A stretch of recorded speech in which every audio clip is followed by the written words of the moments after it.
Salut à tous et bienvenue dans l'émission Maman, on fait quoi maintenant? Alors ça y est, le déconfinement a débuté.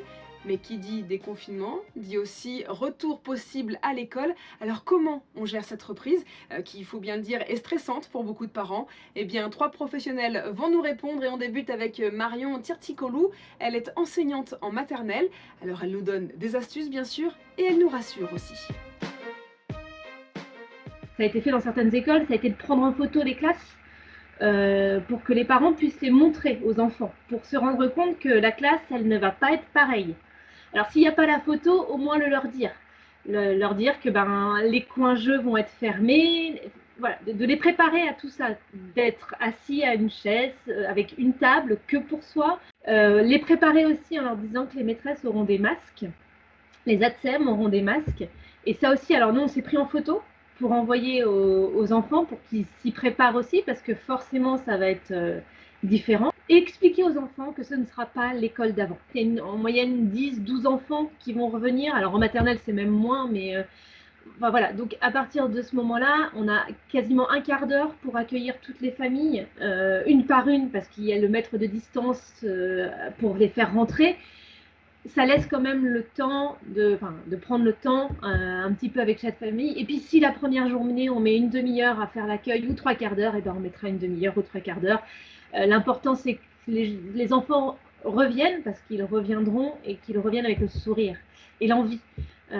Parce que sinon, ce sera difficile, et pour les parents et pour l'enfant. Et n'oublions pas, hein, toutes les équipes pédagogiques font évidemment de leur mieux, et ça depuis 8 semaines et jusqu'à la fin de l'école. Alors, autre regard de professionnel, eh bien, nous allons entendre Clémence Guinaud. Elle est psychologue clinicienne et a notamment écrit les 50 notions clés de la psychologie pour les nuls. On l'écoute. Le fait de les renvoyer à l'école, il va falloir que, dans la mesure du possible, pouvoir transmettre à son enfant qu'on a confiance quand même dans le fait qu'on le remet à l'école, parce qu'autrement, ça va être très difficile.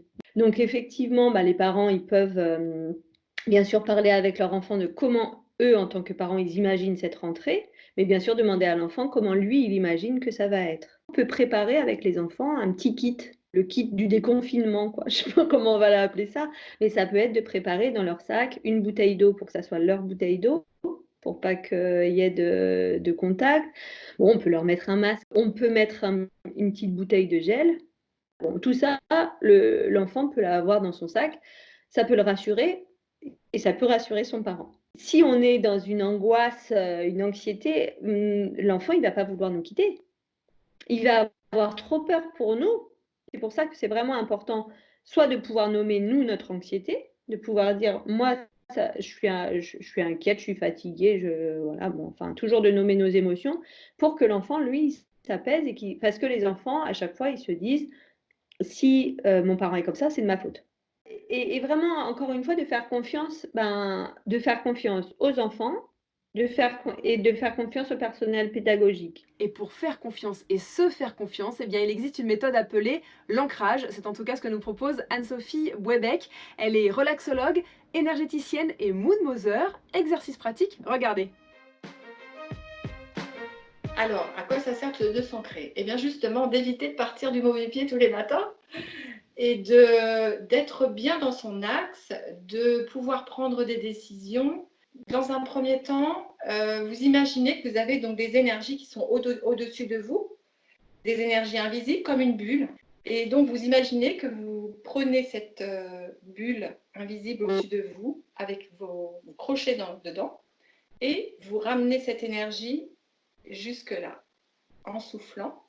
Voilà, ça vous le faites 3-4 fois jusqu'à ce que vous ressentez ou même visualisez que vous êtes bien descendu. Ensuite, vous pouvez faire la même chose tout autour de vous. Donc prendre les énergies à gauche, à droite, derrière et les ramener dans votre centre. Vous pouvez faire la même chose, mais là avec vos jambes et imaginez une boule de lumière rouge au niveau du périnée, donc à la base du sexe.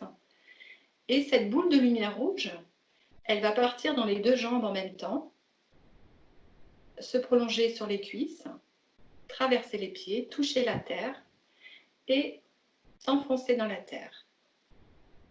C'est important de le faire le plus possible. Dès qu'on se sent agité à l'intérieur, c'est vraiment une des façons pour retrouver ce calme intérieur et être bien en soi et avec soi. Être bien en soi et avec soi. Voilà de quoi nous avons besoin. Alors maman, on fait quoi maintenant à l'heure du déconfinement et que nos enfants vont peut-être retrouver le chemin de l'école? Eh bien vous l'avez entendu, hein, on explique à nos enfants qu'il va y avoir de très nombreux changements à l'école, on exprime nos émotions, on prépare un kit de déconfinement dans le cartable et puis on tente l'ancrage. Voilà donc pour les conseils de nos 3 professionnels, merci à eux. Et quoi qu'il arrive, n'oubliez pas, les parents parfaits n'existent pas, ou alors ils n'ont pas connu le confinement.